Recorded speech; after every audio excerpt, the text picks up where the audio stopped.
Corona के खतरे के बीच आपके लिए एक और अच्छी खबर है। कोरोना को हराने के लिए भारत ने एक और रामबाण तैयार कर लिया है और ये दवा बनाई है डीआरडीओ ने। आपको एक रिपोर्ट दिखाते हैं कि डीआरडीओ की ये दवा कोरोना को कैसे हराने वाली है। मिल गई कोरोना की दवा। अब कोरोना का इलाज करेगी सैनिक दवा। जी हां, भारत ने कोरोना की जो दवा ढूंढ निकाली है उसे बनाने वाला डीआरडीओ भारत की सेना और अंतरिक्ष की जरूरतों को पूरा करने के लिए काम किया करता है। लेकिन गोलों से बात करने वाले डीआरडीओ ने जब जरूरत पड़ी तो दवा की गोली भी तैयार कर दी। डीआरडीओ ने रेड्डी लैब के साथ मिलकर एंटी कोविड मेडिसिन तैयार करने की सफलता हासिल की है।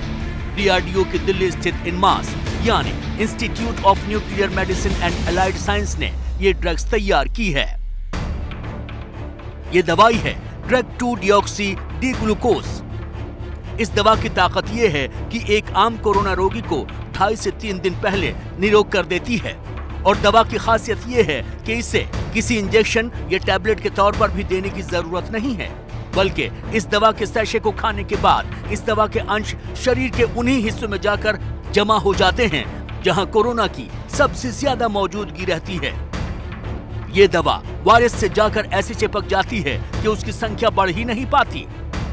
एक तरह से मेडिकल की दुनिया में ये बेहद क्रांतिकारी तकनीक भी साबित हो सकती है। ये एक मॉलिक्यूल है 2-डिऑक्सी डी ग्लूकोज, जिसको हमने टेस्ट करना शुरू किया था अप्रैल 2020 में। और सीसीएमबी हैदराबाद में हमने पहला एक्सपेरिमेंट इसमें किया था, जिसमें कि वायरस के ऊपर 2DG का इफेक्ट, जिसको 2-डिऑक्सी डी ग्लूकोज भी कहते हैं, इसका इफेक्ट हमने स्टडी किया था। और फेज़ 2 क्लिनिकल ट्रायल्स मई 2020 से लेकर के और अक्टूबर 2020 तक चले, जिसमें कि बहुत अच्छे हमारे को इसके रिजल्ट्स मिले हैं, जिसमें पेशेंट्स को, कोविड-19 पेशेंट्स को ये ड्रग देने पे काफ़ी अच्छा फ़ायदा हो रहा है। इस दवा की प्रयोग विधि भी बहुत आसान है और ये पाउडर के फॉर्म में आती है, जैसे ग्लूकोज है वैसे ही पाउडर के फॉर्म में आती है और इसको पानी में घोल के और पेशेंट्स को आराम से दिया जा सकता है। और ये दवा सुबह और शाम 2 डोज पेशेंट्स को दी जाएगी और इसका ड्यूरेशन लगभग 7 दिन है। पेशेंट्स में 7 दिन तक ये दवा दी जाएगी, जिसके बाद ज़्यादातर पेशेंट जो हैं वो पूरी तरीके से ठीक हो रहे हैं, जो हमारे क्लिनिकल ट्रायल में जो रिजल्ट हमें मिले हैं। पिछले लगभग 1 साल से इसकी ट्रायल चली है, ट्रायल चली है। अब देखिए, जो शब्द रामबाण इस्तेमाल किया जाता है, मैं समझता हूँ इस शब्द को ऐसे देखना चाहिए कि हाँ, काफी हद तक प्रभावी सिद्ध होगा। खास बात यह है कि 2-डिऑक्सी ग्लूकोज का जो काम करने का तरीका है बाकी दवाइयों से अलग हटके, तो मैं कहूँगा कि हमें एक नया तरीका मिल गया है कोरोना से लड़ने के लिए, एक नया हथियार मिल गया है। मिला जुलाकर देश के सामने मौजूद सबसे बड़ी चुनौती के वक्त डीआरडीओ की ये कामयाबी बेहद अहम है। देखिए, सियासत अपनी जगह है, लेकिन जब देश के अलग अलग राज्यों में लोग ऑक्सीजन सिलेंडर की कमी से जूझ रहे थे, उस समय महाराष्ट्र में ऑक्सीजन मैनेजमेंट का तरीका एक नजीर की तरह पेश हुआ था। लेकिन वहां वैक्सीन की सप्लाई और वैक्सीनेशन का क्या हाल है, इस पर आपको हमारी खास रिपोर्ट दिखाते हैं। ये जो तस्वीरें आप देख रहे हैं, ये तो अहमदाबाद की हैं, जहां आज से ड्राइव थ्रू वैक्सीनेशन की शुरुआत हुई। लेकिन इसी बीच मुंबई में भी कोरोना के खिलाफ ड्राइव इन वैक्सीनेशन की शुरुआत की गई है। दादर में बने एक टीका केंद्र में लोगों को कार में बैठे बैठे ही कोरोना की वैक्सीन दी जा रही है। ये सिर्फ बुजुर्गों और दिव्यांगों के लिए सुविधा है। वार्ड में 1-1, 2-2 वैक्सीनेशन सेंटर खुलवाए। जैसी जैसे वैक्सीन आती है वैसे वैसे वैक्सीन से हम हमारा सेंटर चालू रखते हैं। हर दिन 200-400, बड़े जंबो सेंटर में 2000-4000 हो भी रहे। वैसे तो मुंबई में कोरोना केस लगातार कम हो रहे हैं। पिछले 2 दिनों का आंकड़ा इसकी ताजा मिसाल है। मुंबई कोविड डाटा 7 मई 24 घंटे में नए केस 3039। मुंबई कोविड डाटा 6 मई 24 घंटे में नए केस 3056। कोविड के मामलों में कमी आने का ये मतलब नहीं है कि आपदा चली गई है। वैक्सीनेशन ही इसकी तीसरी लहर को काबू करने का सबसे बड़ा हथियार है। ऐसे में मुंबई को वैक्सीनेशन पर ज्यादा जोर देने की जरूरत है, जबकि मुंबई के सबसे बड़े vaccination centre BKC jumbo vaccination centre की हालत ये है, सिर्फ 1500 कोविशील्ड वैक्सीन बची हैं। ये ऊंट के मुंह में जीरा जितना भी नहीं है। सबसे बड़ी दिक्कत ये है कि इतनी कम वैक्सीन में कितने युवाओं को दें और कितनी दूर दूर से उम्मीद लेकर आए बुजुर्गों को। वैक्सीन लगवाने आए थे, पहली डोज दूसरी डोज सेकंड डोज है, सीनियर सिटीजन है, रजिस्ट्रेशन हो रहा नहीं है, क्या करेगा। 8 दिन से रजिस्ट्रेशन कर रहा हूँ, रजिस्ट्रेशन हो नहीं रहा है, अभी क्या करने का हम लोग। आप डायरेक्ट आए थे, क्या जवाब दिया इन्होंने? अभी तक उसने जवाब ही नहीं देते हैं, बता नहीं रहे, बता रही नहीं रहे। वैक्सीन नहीं था जी, उनके पास वैक्सीन अवेलेबल नहीं था। अभी हमारा डेट भी ओवरड्यू हो गया, तो कैसे करने का। कितने दिन से प्रयास कर रहे हैं सेकंड डोज के लिए? हम 8 दिन हो गए अभी। प्रयास कर रहे हैं आप नहीं? हाँ, क्योंकि रजिस्ट्रेशन नहीं है तो बोलते हैं आने का नहीं इधर। अभी रजिस्ट्रेशन होता ही नहीं है, रजिस्ट्रेशन इसमें ऐप में होता ही नहीं है। बिल्कुल, देखिए सबसे यही तकलीफ की बात है कि रजिस्ट्रेशन के बिना यहाँ प्रवेश नहीं है और रजिस्ट्रेशन कर पाने में सफलता नहीं मिल रही है। मुंबई की दिक्कत ये है कि यहाँ जगह कम है, लोग ज्यादा हैं। ऐसे में कोरोना विस्फोट का खतरा यहाँ हरदम बना रहेगा। ऐसे में वैक्सीनेशन ही सबसे बड़ा अस्त्र है, लेकिन कमी की वजह से इसका इस्तेमाल कर पाने में मुंबई फिलहाल उतनी सक्षम नहीं। चलिए आगे बढ़ते हैं। मुंबई के बाद अब आपको राजधानी दिल्ली लिए चलते हैं, जहां वैक्सीन को लेकर खुद मुख्यमंत्री अरविंद केजरीवाल ने सवाल उठाए हैं। केजरीवाल ने प्रेस कॉन्फ्रेंस करके कहा है कि दिल्ली में तकरीबन 3 करोड़ डोज की जरूरत है, लेकिन जरूरत के हिसाब से टीका यहां नहीं मिल पा रहा है। दिल्ली के मुख्यमंत्री अरविंद केजरीवाल जिस तरह वैक्सीनेशन केंद्र का जायजा ले रहे हैं, उससे साफ जाहिर है कि उनकी सरकार का फोकस अब वैक्सीनेशन को बेहतर बनाने पर है। अब अरविंद केजरीवाल ने दिल्ली में वैक्सीन की सप्लाई को लेकर सवाल खड़े किए हैं। उनका कहना है कि राजधानी को 3 करोड़ टीके की जरूरत है, लेकिन सिर्फ 40 लाख डोज की ही सप्लाई हुई है। 18 साल से ऊपर वाले लगभग 1.5 करोड़ लोग हो गए। 50 लाख लोग 18 साल से कम उम्र के हैं और बाकी 1.5 करोड़ लोग 18 साल से ज़्यादा उम्र के हैं। इन 1.5 करोड़ लोगों को 2 करोड़ वैक्सीन लगाने हैं, तो 3 करोड़ वैक्सीन चाहिए। 3 करोड़ में से अभी तक दिल्ली सरकार को टोटल मिला के 40 लाख के करीब वैक्सीन मिले हैं। दिल्ली सरकार का दावा है कि 100 स्कूलों में 18 से 44 साल के लोगों को वैक्सीनेशन सेंटर की संख्या 300 तक करेंगे। वैक्सीन मिले तो 3 महीने में दिल्ली का वैक्सीनेशन 80 से 85 लाख वैक्सीन हर महीने दिल्ली को चाहिए। के लोगों का टीकाकरण शुरू हुआ है। मैं खुद कई जगह देख के आया, स्कूलों के अंदर ये टीकाकरण का अभियान शुरू किया गया है और हमारे युवाओं में खासकर ज़बरदस्त उत्साह है। खूब युवा आ रहे हैं और टीका लगवा रहे हैं। जो सरकार ने व्यवस्था की है, अरेंजमेंट्स किए हैं, उसको लेके भी लोग बहुत खुश हैं। लगभग 100 स्कूलों के अंदर अभी हम लोगों ने ये व्यवस्था की है और इसको अब हम बढ़ा के 3 गुना करने जा रहे हैं आने वाले समय के अंदर। लगभग 250 से 300 स्कूलों के अंदर हम ये व्यवस्था कर देंगे।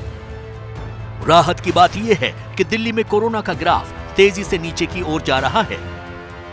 देखें तो ये जो स्टेट्स इस स्लाइड में हैं वो ऐसे स्टेट्स हैं जहां की केसेस बढ़ रहे थे, लेकिन अब धीरे धीरे प्लेटो हो रहे हैं। ये राज्य हैं महाराष्ट्र, उत्तर प्रदेश, दिल्ली, राजस्थान, छत्तीसगढ़, गुजरात, मध्य प्रदेश, तेलंगाना एवं झारखंड। तो आप देखेंगे इन सब में जो 7 डे मूविंग एवरेज है जो केसेस का, जो कि एवरेज आउट कर देता है, डे टू डे वेरिएशन को एवरेज आउट कर देता है। तो यदि हम 7 डे मूविंग एवरेज देखते हैं तो इन सब राज्यों में केसेस में थोड़ी बढ़ोतरी हुई और उसके बाद अब प्लेटो हो रहा है। और हम आशा करते हैं कि इसी प्रकार का ये जो प्लेटो है मेंटेन होके और धीरे धीरे कम भी हो जाए। ऑक्सीजन किल्लत से कोरोना के संक्रमण की बुरी मार झेल चुकी दिल्ली अब त्रासदी का अगला दौर नहीं देखना चाहती। ऐसे में जरूरी है कि दिल्ली वक्त रहते वैक्सीन के जरिए महफूज हो जाए। कोरोना के खिलाफ जंग सबसे जरूरी है हमारी और आपकी भागीदारी। सावधानी बरत कर ही हम कोरोना को हरा सकते हैं, क्योंकि कोरोना की दूसरी लहर में जो बातें सामने आई है वो बेहद डराने वाली है। कोरोना से लोग ठीक तो हो जा रहे हैं, लेकिन उन्हें दूसरी बीमारियां घेर रही हैं। क्या है कोरोना वायरस के ये साइड इफेक्ट्स, देखिए हमारे इस खास रिपोर्ट में।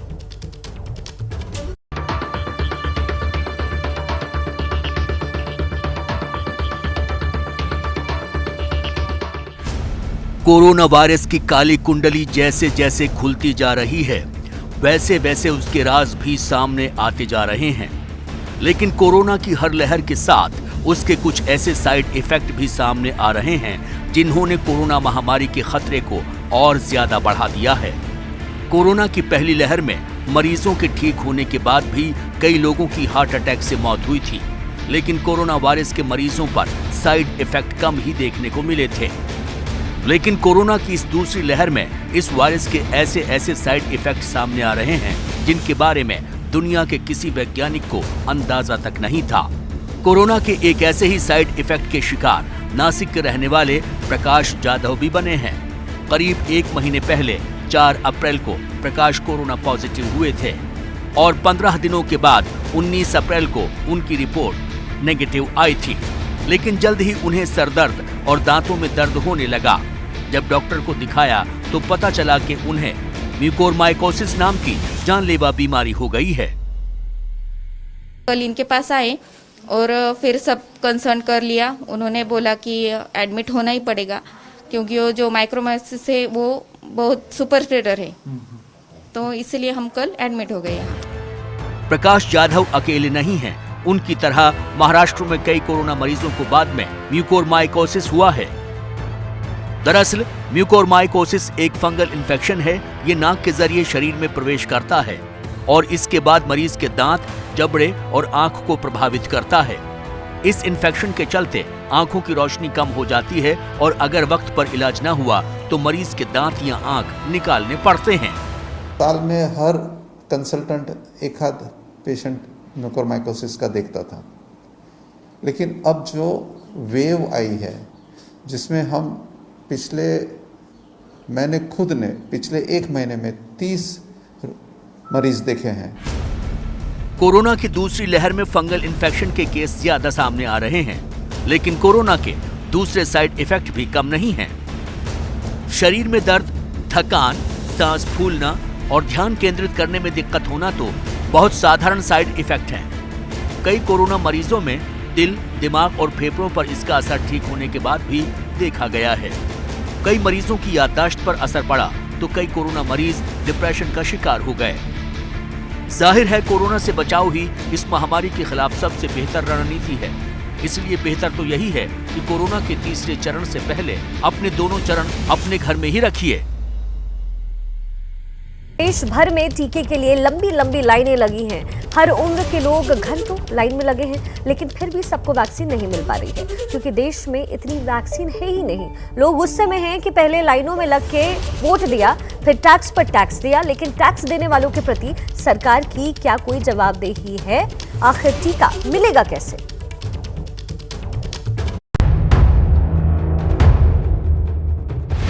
देश की राजधानी दिल्ली से लेकर मुंबई तक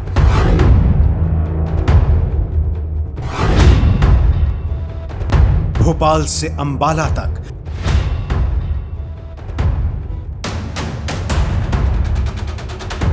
पटियाला से पटना तक,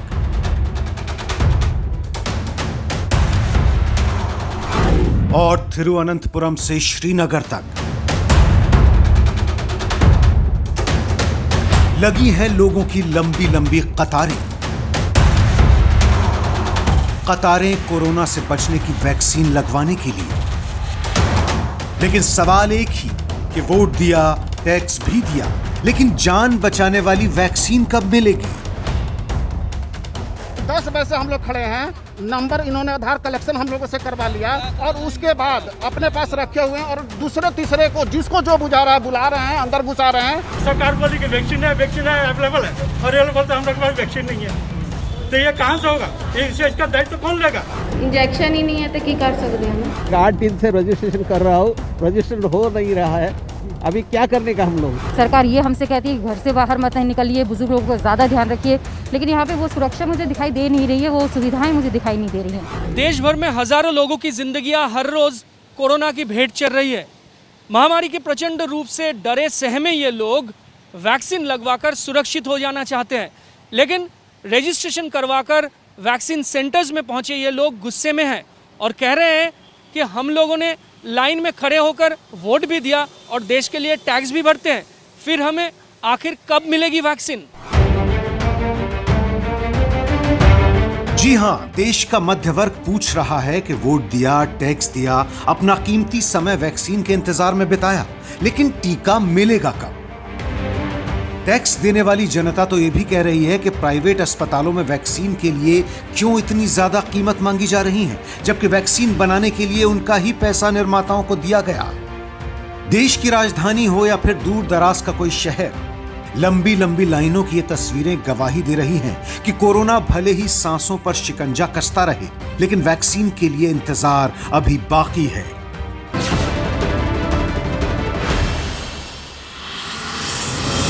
महाराष्ट्र के सबसे बड़े vaccination centre BKC jumbo vaccination centre पर 6 मई के दिन सिर्फ 1000 वैक्सीन उपलब्ध थी, जबकि रजिस्ट्रेशन इससे कहीं ज्यादा लोगों का किया गया। मैं इस वक्त मुंबई के महाराष्ट्र के सबसे बड़े vaccination centre BKC jumbo vaccination centre के बाहर हूं और वैक्सीनेशन सेंटर से करीब 50 मीटर पहले ही एक बड़ा बैरिकेड लगाया गया है, टेंट लगाया गया है और यहां पर बाकायदा चेकिंग करने के बाद ही जिन लोगों के पास अपॉइंटमेंट है उन्हें ही भीतर प्रवेश दिया जा रहा है, वही लोग जाकर वैक्सीन लगवा सकते हैं। ये जो लोग आपको नजर आ रहे हैं ये सब इंक्वायरी करने वाले लोग हैं जो काफ़ी उम्मीदें से आए थे कि उन्हें वैक्सीन लगवाना है या कुछ लोगों को सेकेंड डोज लगवानी थी। कितने दिन से प्रयास कर रहे हैं सेकेंड डोज के लिए? हम 8 दिन हो गए अभी प्रयास कर रहे हैं। हाँ, क्योंकि रजिस्ट्रेशन नहीं है तो बोलते हैं आने का नहीं इधर। अभी रजिस्ट्रेशन होता ही नहीं है, रजिस्ट्रेशन इसमें ऐप में होता ही नहीं है।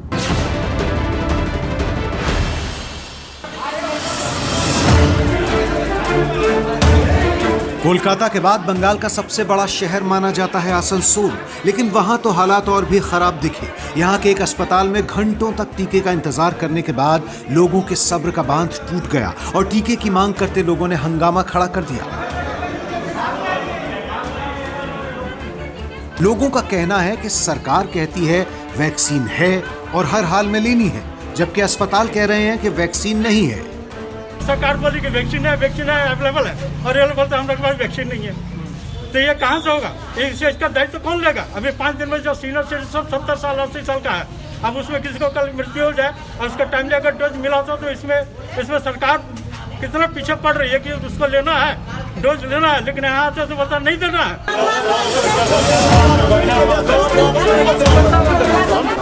बात सिर्फ उन लोगों की नहीं जो इनकम टैक्स भरते हैं। इस देश में रहने वाला हर व्यक्ति किसी न किसी रूप में टैक्स भरता है, चाहे आप एक छोटी सी माचिस खरीदें, खाने के लिए अनाज या बस ट्रेन में सफर करें। सामान या सेवाओं में अप्रत्यक्ष रूप से कुछ हिस्सा टैक्स होता ही है, जिसका बोझ आम लोगों पर ही पड़ता है। फिर उस टैक्स के बदले क्या उन्हें जान बचाने वाली वैक्सीन भी नहीं मिलेगी?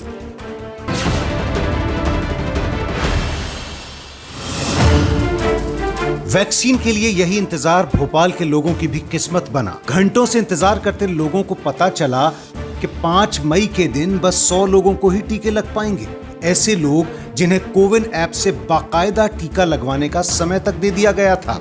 आज यहाँ का स्लॉट 100 लोगों के लिए है, तो इसके बाद डेली सेशन यह लग रहा है, तो आज 100 लोगों के लिए। मध्य प्रदेश में 5 करोड़ लोगों को टीके लगने हैं, मगर अभी सिर्फ और सिर्फ 1.5 लाख वैक्सीन है, जिसके चलते ये मारामारी है। सरकार उम्मीद कर रही है कि आने वाले दिनों में और वैक्सीन आएगी, जिससे टीकाकरण का कार्यक्रम और तेजी से गति पकड़ेगा, मगर फिलहाल तो टीके की किल्लत है। वो बोल रहे अभी है नहीं कोई, अभी कोई बोल रहा अभी आए हैं, अब किस नंबर से बुलाते, इतनी भीड़ है, सुबह से खड़े हैं। चीज़ें क्लियर नहीं हो पा रही हैं, लाइन इतनी लंबी लंबी लगी है, कोई कह रहा है 45 की है, कोई कह रहा है 60 की है। शायद इतना इन लोगों को ध्यान रखना चाहिए 60 प्लस है। एक जगह सरकार ये हमसे कहती है कि घर से बाहर मत निकलिए, बुजुर्ग लोगों को ज़्यादा ध्यान रखिए, लेकिन यहाँ पे वो सुरक्षा मुझे दिखाई दे नहीं रही है, वो सुविधाएं मुझे दिखाई नहीं दे रही हैं। क्या देश में टैक्स देने वालों को स्वास्थ्य या जान बचाने वाली वैक्सीन आसानी से मिलने का अधिकार तक नहीं है? इस विषय पर tax payers association of Bharat नाम की संस्था ने सुप्रीम कोर्ट में जनहित याचिका डाली है। स्वास्थ्य के मामले में भारतीय संविधान के अनुसार कोई भी डिस्क्रिमिनेशन नहीं होना चाहिए। मैं पटना के IGIMS हॉस्पिटल में मौजूद हूँ और यहाँ पर वैक्सीनेशन सेंटर बनाया गया हुआ है और आपको बता दें कि यहाँ लोगों की उतनी ही भीड़ दिखाई दे रही है। आपको ज़रा आंकड़े बता दूं कि पिछले 24 घंटे में 14,000 से ज़्यादा नए मामले बिहार में आए हैं, यानी एक्टिव मरीजों की संख्या अब 1,10,000 के पार है। 10 बजे से हम लोग खड़े हैं, नंबर इन्होंने आधार कलेक्शन हम लोगों से करवा लिया और उसके बाद अपने पास रखे हुए हैं और दूसरे तीसरे को जिसको जो बुझा रहा है बुला रहे हैं, अंदर घुसा रहे हैं और वैक्सीनेशन में दिक्कत आ रही है। यहाँ पर इसी के चलते भीड़ देख रहे हैं, काफी भीड़ लग चुकी है और कोई व्यवस्था नाम की चीज नहीं है। ये अंदर से लॉक करके अंदर ही रह जा रहे हैं ये लोग। कल दादाजी को 3 बजे हम लेकर यहाँ पर आए थे, चूँकि टाइम है 4 बजे तक, लेकिन बोले कि नहीं लॉकडाउन होता है तो हम लोग को सब्जी वगैरह खरीदने में दिक्कत होती है, चाहे बाहर जाने में दिक्कत होती है। कल हम लौट गए, फिर आज 10 बजे आए हैं। उसके बाद देख रहे हैं कि दूसरे आदमी आ रहे हैं, जा रहे हैं, हम लोग का केवल जमा किया हुआ है। और लेकिन जनता की दिक्कत के बारे में जब अस्पताल के डॉक्टरों से सवाल पूछा गया तो वो बौखला गए, बोले कोई दिक्कत है ही नहीं। मैं आपसे पूछ रही हूँ कि दिक्कत क्या हो रही है? कोई दिक्कत नहीं हो रही है, काम हो रही है, कोई दिक्कत नहीं है। यहाँ पे लोगों की शिकायत क्यों आ रही है? मैं वही तो आपसे जानना। लोगों का शिकायत आएगा, लेट लगेगा, मात्रा कम है। सुन लीजिए ना आप, यहाँ काम जो हो रहा है, संख्या कम है, लोग ज्यादा होंगे तो निश्चित रूप से गड़बड़ी होगी। सवाल ये कि जब कोरोना काल में बिना मास्क के सरकार चालान कर देती है तो कोरोना का इलाज या उससे लड़ने की वैक्सीन न दे पाने पर क्या सरकार या सिस्टम का चालान नहीं होना चाहिए? लोग कह रहे हैं कि कब तक टैक्स भरते रहें और मरते रहें।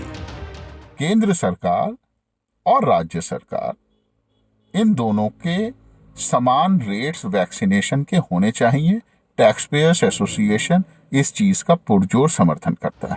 लोग गुस्से में हैं कि वोट भी ज्यादा से ज्यादा चाहिए और टैक्स भी ज्यादा से ज्यादा, लेकिन फिर भी कमी है तो बस जनता की जान बचाने वाले टीकों की। वैक्सीन की किल्लत की ये कहानी आंकड़ों में भी खूब झलक रही है। पिछले महीने 1 से 5 अप्रैल के बीच करीब 1,54,00,000 लोगों को वैक्सीन की डोज लगी, लेकिन जब कोरोना बहुत बढ़ गया और वैक्सीन और ज्यादा लगाने की जरूरत थी तो इस महीने 1 से 5 मई के बीच घटकर यह आंकड़ा करीब 82 लाख पर आ गया है। वैक्सीनेशन में कमी करीब 72 लाख डोज की है, यानी 47%। ये कमी कुछ ऐसे ही है जैसे आप 100 लोगों को भोजन पर बुलाएं और इंतजाम 40 लोगों के लिए ही हो। आज देश में वैक्सीनेशन प्रोग्राम को कामयाब बनाने के लिए रोजाना 20 से 25 करोड़ डोज की जरूरत है, जबकि हर रोज वैक्सीन के डोज मिल रहे हैं सिर्फ 8 करोड़। ऐसा वक्त जब देश की सबसे बड़ी जरूरत वैक्सीन है, ऐसे समय में देश के नागरिक खुद को ठगा हुआ महसूस कर रहे हैं। वोट और टैक्स के लिए बड़े बड़े वादे करने वाले लोग अच्छी स्वास्थ्य सेवाओं का अपना वादा पूरा करने में नाकाम है और लंबी लंबी लाइनों में घंटे खड़े होने के बाद भी बिना वैक्सीन के मायूस लौटते इन लोगों का दर्द और गुस्सा कुछ कहता है, इसे भूलिएगा मत। कोरोना की चेन तोड़ने के लिए वैक्सीनेशन है बेहद जरूरी। हमारी भी सलाह है आपको कि आप भी अपनी बारी आने पर वैक्सीन जरूर लगवाएं। आपको दिल्ली लिए चलते हैं, जहां के सबसे बड़े वैक्सीनेशन सेंटर राधा स्वामी सत्संग व्यास में टीकाकरण का काम जारी है। एबीपी न्यूज संवाददाता निवेदिता शांडिल्य की एक खास रिपोर्ट देखिए। इस वक्त हम मौजूद हैं राजधानी दिल्ली के राधा स्वामी सत्संग व्यास कोविड-19 वैक्सीनेशन सेंटर पे और ये देश का सबसे बड़ा वैक्सीनेशन सेंटर है। यहाँ पे आने की प्रक्रिया ये है कि आप पहले कोवैक्सीन पे अपना रजिस्ट्रेशन कराइए और यहाँ पे आने के बाद से इस मशीन से टोकन मिलता है। तो देखिए यहाँ पे आने पे टोकन मिलेगा जिससे कि आपका नंबर आपको पता चलेगा और आप बैठ करके इंतज़ार करिए जब तक वैक्सीनेशन आपका नहीं हुआ है और जिसके बाद से आपको वैक्सीन लगेगी। आप देखिए, हम आपको दिखाते हैं कि किस तरह से, आप देखिए काउंटर्स कितने सारे हैं यहाँ पे और यहाँ पे हर रोज़ हज़ारों लोग आकर के वैक्सीन ले रहे हैं। 18 से ज़्यादा उम्र वाले जो यूथ हैं वो काफ़ी यहाँ पे आपको मौजूद दिखेंगे। ना सिर्फ सोशल डिस्टेंसिंग का पालन हो रहा है बल्कि ये जगह भी काफ़ी साफ़ सुथरी है। आप तस्वीरों में देखिए, आपको टोकन मिलेगा, आपको पंजीकरण का दिखाना पड़ेगा कि हाँ आपने रजिस्टर करा रखा है, जिसके बाद से आपको वैक्सीन लगेगी।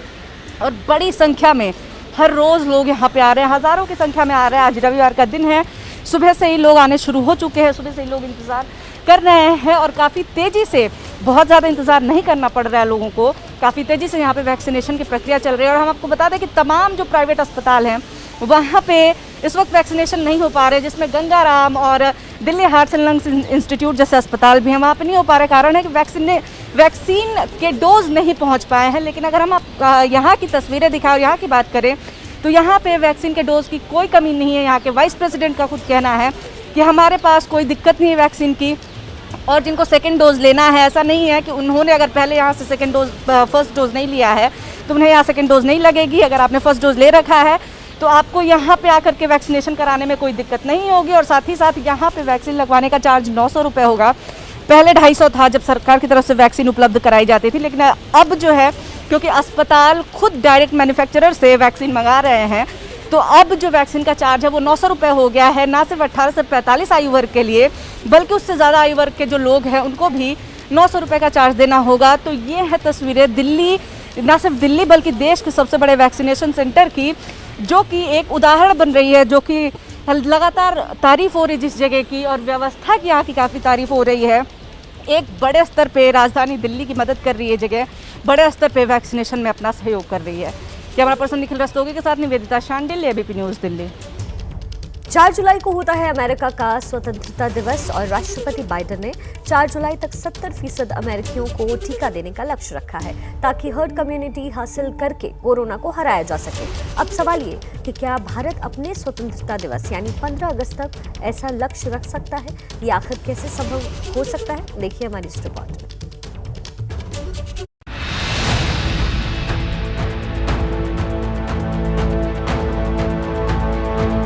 अमेरिका ने रखा है आजादी के दिवस तक महामारी से आजादी का लक्ष्य। In 2 months, let's celebrate our independence as a nation and our independence from this virus.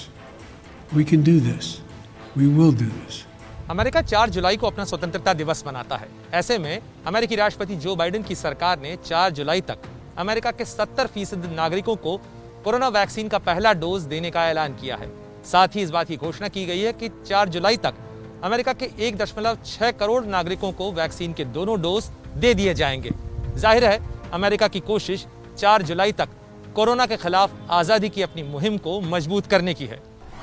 We're helping India significantly. I spoke to Prime Minister Modi. What he needs most is he needs the material and the parts to be able to have his machines that can make the vaccine work. We're sending them that. We're sending them oxygen. We're sending them a lot of the precursors. So we're doing a lot for India. ये तो हुई America की बात, लेकिन विश्व गुरु बनने का सपना संजोए भारत अपने स्वतंत्रता दिवस यानी 15 अगस्त तक क्या अमेरिका की तरह वैक्सीनेशन का कोई ठोस लक्ष्य रख सकता है? 15 अगस्त को अभी 3 महीने से भी ज्यादा समय बचा है। देश के प्राइवेट सेक्टर, नए स्टार्टअप्स को आयुर्वेद की ग्लोबल डिमांड को स्टडी करना चाहिए और इस सेक्टर में होने वाली ग्रोथ में अपनी हिस्सेदारी सुनिश्चित करनी चाहिए। आयुर्वेद की लोकल शक्ति के लिए आपको दुनिया भर में वोकल होना है। मुझे विश्वास है कि हमारे साझा प्रयासों से आयुष ही नहीं बल्कि आरोग्य का हमारा पूरा सिस्टम एक बड़े बदलाव का साक्षी बनेगा। दुनिया में कोरोना के सबसे ज्यादा मामले अमेरिका और भारत में हैं। अमेरिका ने 4 जुलाई तक अपने अधिकतर नागरिकों को वैक्सीनेट करने की घोषणा की है। ऐसे में वो सवाल उठना स्वाभाविक है कि क्या खुद को दुनिया का दवाखाना कहने वाला भारत अपने अधिकतर नागरिकों को 15 अगस्त तक वैक्सीनेट कर पाएगा? इस वादे को करने से पहले भारत को अगले 3 महीनों के लिए सघन और व्यापक टीकाकरण कार्यक्रम के लिए पूरी तैयारियां मुकम्मल करनी होंगी। जानकारों का मानना है कि 70% आबादी को वैक्सीन लगने से हर्ड इम्यूनिटी आ जाएगी। तो बड़ा सवाल यह है कि अस्पतालों और ऑक्सीजन की कमी से बुरी तरह जूझ रहा हमारा देश अगर 15 अगस्त तक 70% आबादी को वैक्सीन की पहली खुराक का लक्ष्य रखे तो किस गणित से यह लक्ष्य पूरा हो सकता है? अब तक उपलब्ध आंकड़ों के आधार पर एबीपी न्यूज की रिसर्च टीम ने इस लक्ष्य के गणित को समझने की कोशिश की। पहले अमेरिका और भारत में वैक्सीनेशन के इन आंकड़ों पर नजर डालिए। अमेरिका की जनसंख्या 33 करोड़ है जबकि भारत की 138 करोड़। अमेरिका की 70% आबादी हुई 23 करोड़ जबकि भारत की 70% आबादी है 97 करोड़। अब तक अमेरिका अपनी 44% आबादी को 1 डोज दे चुका है जबकि भारत में यह आंकड़ा 9% है। अमेरिका अपनी 31% आबादी को 2 डोज दे चुका है जबकि भारत में सिर्फ 2% जनसंख्या को ही 2 डोज मिली हैं। अमेरिका में एक दिन में करीब 9,65,000 डोज दी जा रही हैं जबकि भारत में तकरीबन 20 लाख डोज। यानी अमेरिका की तकरीबन आधी जनता अब तक वैक्सीन की पहली खुराक ले चुकी है और 1/3 जनता का पूरी तरह वैक्सीनेशन हो चुका है। लेकिन भारत में सिर्फ 2% वयस्कों को ही वैक्सीन की पूरी डोज मिली है। यानी कुल आंकड़ों में तो भारत अमेरिका से बहुत पीछे है, लेकिन एक दिन में वैक्सीनेशन की रफ्तार में भारत अमेरिका से तकरीबन 2 गुना है। ये बात उम्मीद तो देती है, लेकिन भारत की विशाल जनसंख्या के सामने ये आंकड़ा भी कमजोर लगने लगता है। भारत की कुल आबादी 138 करोड़ है, जिसमें 18 से 44 साल के 62 करोड़ लोग हैं।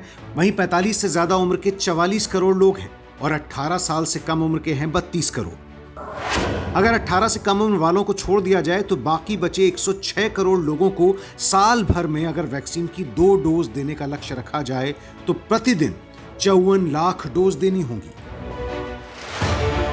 वहीं अगर 15 अगस्त तक हर्ड इम्यूनिटी के लिए भारत की 70% आबादी को कम से कम 1 डोज देने का भी लक्ष्य रखा जाए तो कैसे उस लक्ष्य तक पहुंच सकते हैं?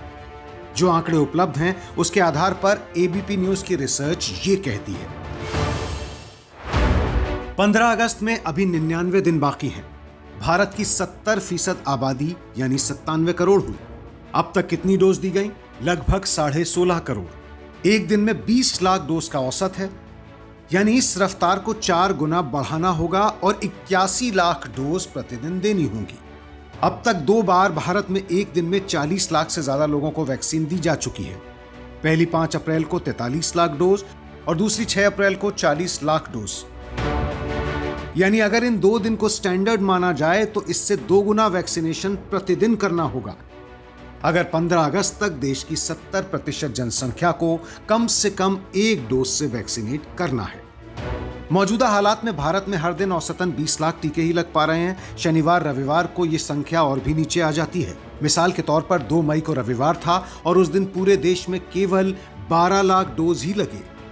ये तो गणित और टीका लगाने की रफ्तार की बात हुई, लेकिन जो समस्या सिर उठाए खड़ी है वो है वैक्सीन की कमी। भारत को जितनी वैक्सीन की जरूरत है, सप्लाई उसके आसपास भी नहीं है। 1 मई से देश में 18 साल से अधिक उम्र के लोगों के लिए टीकाकरण तो शुरू कर दिया गया, लेकिन पर्याप्त वैक्सीन है ही नहीं। बहुत से राज्यों में पहली डोज लगवा चुके लोग दूसरी डोज का इंतजार कर रहे हैं, लेकिन वैक्सीन की कमी के कारण दूसरी डोज लगने में देरी हो रही है। इस कमी के बारे में बात करते हुए इसी हफ्ते लंदन से विदेश मंत्री एस जयशंकर ने कहा, You know, it was not that our vaccine production is a constant and we knew or was predictable. We had a certain sense from industry, from the 2 vaccine producers currently, as well as those who are coming on stream very, very shortly, that there will be a certain scaling up which would happen. But what we then found was, and this really was started to be visible in, I would say, February and early March, was that the raw material inflow to expand to do the predictable expansion in capacity, that wasn't coming. Serum institute of India के बारे में उम्मीद की जा रही है कि वो मई में 7 करोड़ खुराक का उत्पादन कर सकेगी। भारत बायोटेक 2 करोड़ खुराक अतिरिक्त बना सकती है। दोनों मिलाकर भी 9 करोड़ खुराक 1 महीने में हो पाएगा। दोनों कंपनियां अपनी उत्पादन क्षमता बढ़ा सकती हैं, लेकिन इसमें समय लगेगा। रूस की स्पुतनिक वी वैक्सीन की पहली खेप भारत पहुंच गई है, लेकिन इसके व्यापक रूप से उपलब्ध होने में फिलहाल वक्त लगेगा। यानी भारत के सामने एक वैक्सीन इमरजेंसी सिर उठाए खड़ी है। वैक्सीनेशन की जो मौजूदा रफ्तार है उसके मुताबिक तो देश की 70% आबादी के वैक्सीनेशन का लक्ष्य अगले साल यानी 2022 की गर्मियों तक ही पूरा हो पाएगा, लेकिन तब तक नुकसान बहुत ज्यादा हो जाएगा। मौजूदा हालात में भारत के लिए 15 अगस्त तक अपनी 70% से अधिक वयस्क आबादी को वैक्सीनेट करने का लक्ष्य फिलहाल मुश्किल नजर आता है, लेकिन ये वक्त की बहुत बड़ी जरूरत भी है। जानकार इस बात को लेकर आगाह कर चुके हैं कि कोरोना की दूसरी लहर से जूझ रहे भारत को अगस्त तक तीसरी लहर के लिए भी तैयार रहना होगा। जाहिर है इस तीसरी लहर के खिलाफ वैक्सीन ही सबसे ज्यादा कारगर हथियार साबित होगा।